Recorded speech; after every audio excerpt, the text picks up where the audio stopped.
Hello, bookcasters. Welcome back to another enlightening episode of Mind Matters. I'm your host, Mr. Wolf, and today we continue our exploration of the life-changing book Feeling Good: The New Mood Therapy by Dr. David Gibbons. In our previous episode, we introduced you to the incredible author behind his groundbreaking work and explored the reason why he made this book. Now it's time to dive into the importance of this book and the profound impact it has had on countless readers around the world. Feeling Good is more than just a book. It's a beacon of hope for those struggling with depression and loneliness. Its practical approach and insightful technique have empowered the individual to reclaim their lives, improve their mental well-being, and experience profound transformations. What's truly remarkable is the positive impact that readers have reported after applying the principle found within the pages of Feeling Good.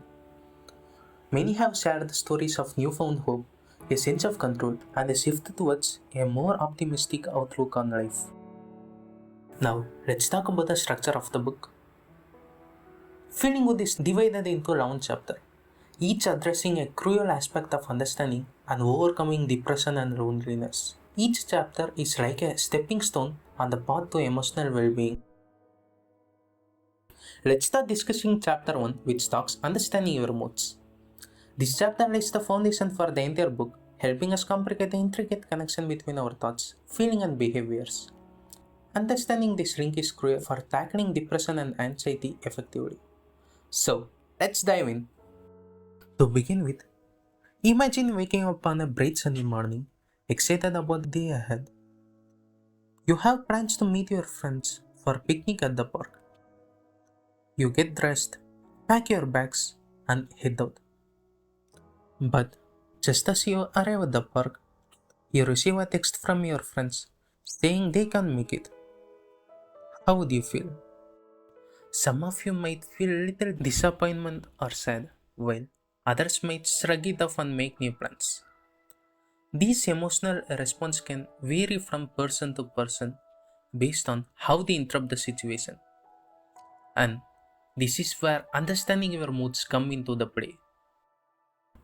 Dr. David Burns introduced the concept of cognitive distortion in this chapter. These are twisted ways our mind interprets reality. Let's take a look at one of the most common cognitive distortion, all or nothing thinking. Imagine a student who receives a grade of B on exam. Now, an all or nothing thinker might react by saying, I'm such a failure. I always mess up everything. They magnify a single event into a sweeping negative judgment about themselves. But in reality, getting a B on one test doesn't define their intelligence or capabilities. Recognizing and challenging such a distortion can significantly impact how we perceive events and in turn how we feel about them. Here's a fascinating example from Dr. Burns' book, the story of a woman named Alex who had fear of rejection. Every time she asked someone out and they declined, she felt devastated, telling herself, I'll never find love. I'm unlovable.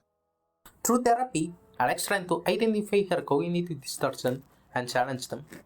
She began to see that even though some people declined her invitation, it didn't mean that she was unworthy of love. As she continued to work on her thoughts, her fear of rejection lessened, and she became more confident in herself. So, you see, understanding our mood isn't about labeling emotions. It's about uncovering the thoughts behind those emotions and questioning their accuracy. Now, let's discuss a practical exercise from the book that can help you understand your moods better. The Daily Mood Log. The Daily Mood Log is a simple tool to track your moods. Identify triggering events and recognize the thoughts associated with those events. By jotting down these thoughts, you begin to see patterns and cognitive distortion that influence your emotion. I'll give an example. Let's say you are working on a project and your boss asks for revision. You might start feeling frustrated and think, I can't do anything right. I'm a failure at my job. By writing down these thoughts and examining them, you might realize that you are engaging in labeling and overgeneralization.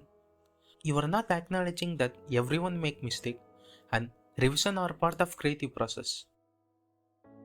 Armed with this newfound awareness, You can then challenge these thoughts and replace them with more balanced and constructive ones. This process is a fundamental aspect of cognitive behavioral therapy, which forms the core of Dr. Bun's book. And that's up for today's episode. Follow the ebook experience channel to get weekly update in this book. If you find this episode useful, do some like and share and do some rating for the show.